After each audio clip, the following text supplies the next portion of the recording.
Success is an elusive thing, right? What is it? And I think it's very interesting that if most people can't define success, well, it means you made X amount of dollars. But if you make X amount of dollars but you spend more, are you successful? Or, well, it means you come home happy every day. Okay, how do you know when you're happy, you know? So I think success is a funny thing, which is we all seem to pursue it, but we don't know how to measure it or actually how to define it. So how do you pursue something that you can't measure? Fascinating. So when people say to me, how do you measure success? The question we all have to ask ourselves, am I successful? I don't know. I mean, I had a good year last year. And what does that mean? Does that mean I made a lot of money? Does that mean I was really happy? Oh, I'll let you decide, right? Maybe neither, maybe both. I had a good year last year, but am I successful? And the answer is no. I don't feel I am, because I'm trying to build a world that doesn't exist yet. I'm trying to build a world in which 90% of people go home at the end of the day feeling fulfilled by the work that they do. So I definitely took a big step forward towards that goal, but I'm still so far away. So somebody said to me, then how do you know if you're successful? And the answer is, if it can go by itself. And so what is more interesting to me as a measurement of success is not the markers per se. It's not the financial goal or the size of the house that you want to buy. Those are nice things, go for it. But those are not measurements of success. Those are just nice things to collect along the way. Right. For me, it's momentum. I want to measure momentum, which is, you know, when something is moving and you start to see it lose momentum, you're like, uh-oh, give it a push, because if you don't give it a push, it's going to stop. And an object in stasis is much harder to get going. It requires a lot more energy to get something started than it does to keep it going, right? And so if you don't let it stop and you can keep it going, it's this, you know, it still might slow down there, but you can get it going again much easier. And for me, the opportunity is to get the ball rolling faster and faster and faster and faster and faster and bigger and bigger and bigger. It's like a snowball. And my responsibility is, because it's not rolling downhill yet, it's not on automatic yet, I need to still keep it going to find that critical mass where it can go, and at the point it can go by itself without me, then I will find something else to do. And that may not happen in my lifetime. I think we must all stop measuring promotions, salaries, and these things, but rather measure the momentum of your career. Does my career have momentum? Can I see it moving in the right direction? Can I see it gathering moss? You know, can I see that it's becoming easier for me to keep the momentum? It's becoming easier for me to grow the size of this thing. It's requiring less effort. That's the thing we need to measure. Yeah. That's the thing that we need to be cognizant of, which is the momentum of our careers, not just the markers that we think define our success. You speak to businesses and companies and leadership teams and employees and stuff.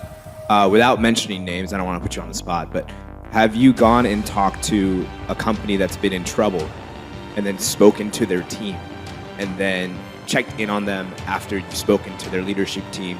And what did that look like? Did you notice a noticeable change? Did they come to you and tell you that this has helped our organization out and our culture is much improved because of it? I'm not anybody's, like, you know, mom or dad. I'm not going to do it for you. And I have a very laissez-faire approach of it. I once had a client, this was a bunch of years ago, that said, what guarantee do I have that your stuff will work? Which my answer was, none. Like, I'm giving you a tool. You can, it's like a hammer. You can use it broadly or narrowly. You can build a table, you can build a house. It's the same tool. You can use it for marketing, you can use it to completely revitalize your entire culture. And even though I'm going to sell you the most beautiful hammer, I'm not going to guarantee the structural integrity of the house, right? It's your business. You want to ignore all my stuff? Ignore it. I don't care. And if your business collapses, you know what happens to me? Nothing. Like, I don't mean to be cold about it. Like, of course I want the people I work with to do well, but it's not mine. It's theirs. And I take no emotional responsibility for the decisions they make. So yes, there are many people that I've had the pleasure of working with, some who worked for dysfunctional organizations, that went on the hard journey of completely changing the way they lead and completely revitalizing their culture, and it has great success. It's not because of me, it's because of them, right? At the same time, there are many people who came in like, what an amazing speech, and did nothing. You know, thanks, that was great, you know? And of course it's gonna fail, you know? So I think that we have too much, especially in the consulting world or the design world, everybody's so paternalistic about it. And designers are famous for this, right? They get so personally offended when the client chooses the wrong thing. oh, they're such idiots. Don't they know we're trying to help them?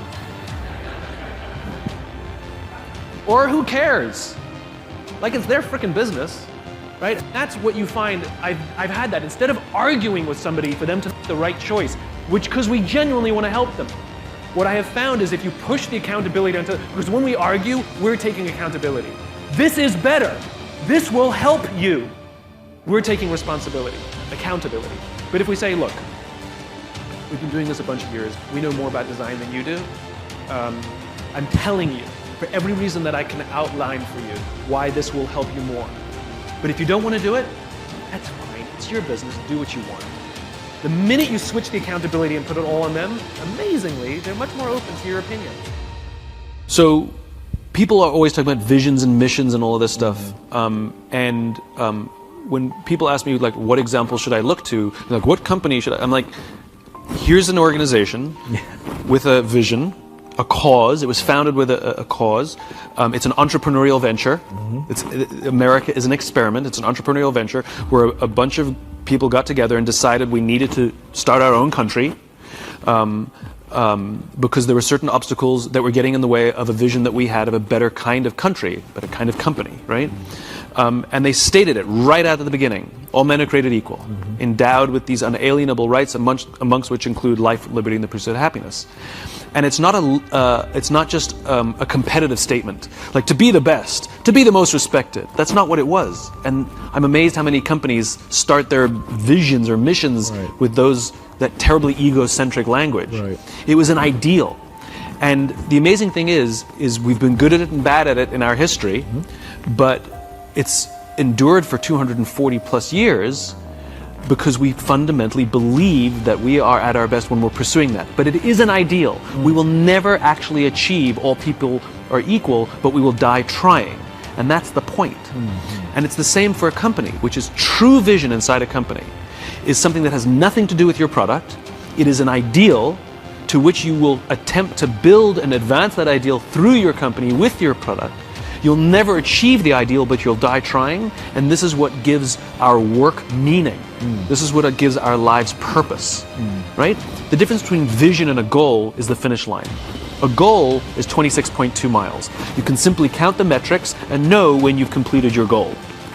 A vision is having a crystal clear sense of what the finish line looks like, but no idea of how far away it is. And the reality is you will spend your entire life never actually crossing the finish line, but the joy that every marathon you complete, you feel like you're getting closer. Every milestone that you accomplish makes you feel like you're getting closer and closer to the ideal, and this is what gives our life and our work meaning. How are you learning to better manage and motivate teams? I'm learning to manage teams by allowing the teams to do more themselves. There's a brilliant leader by the name of David Marquet who wrote a book called Turn the Ship Around.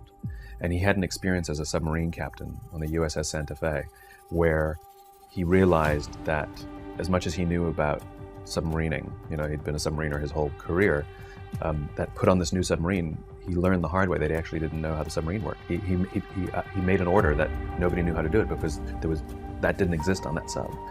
And so he realized he had no choice but to trust his people. And he went through this transformation as a leader of telling everybody what to do to allowing people to tell him what should be done. And I've learned a lot from him, and I highly recommend his book.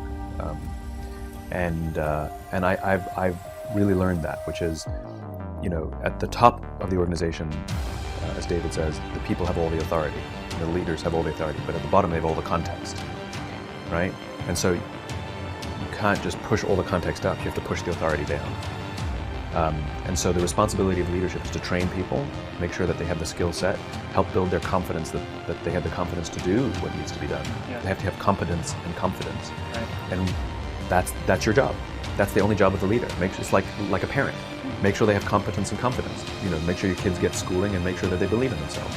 And then leave them, And so I've done the same thing. Instead of sort of showing people how I would do it, I want them to learn how it's done, and feel good about themselves, and then just however they do it is how they do it, and the result is remarkable. People feel better about coming to work. They feel like they have something to contribute. They feel more valuable as opposed to just being told this is how I would do it or I'm going to do it this way. do it my way. So yeah, completely changing my understanding of my job as more like a parent than a manager.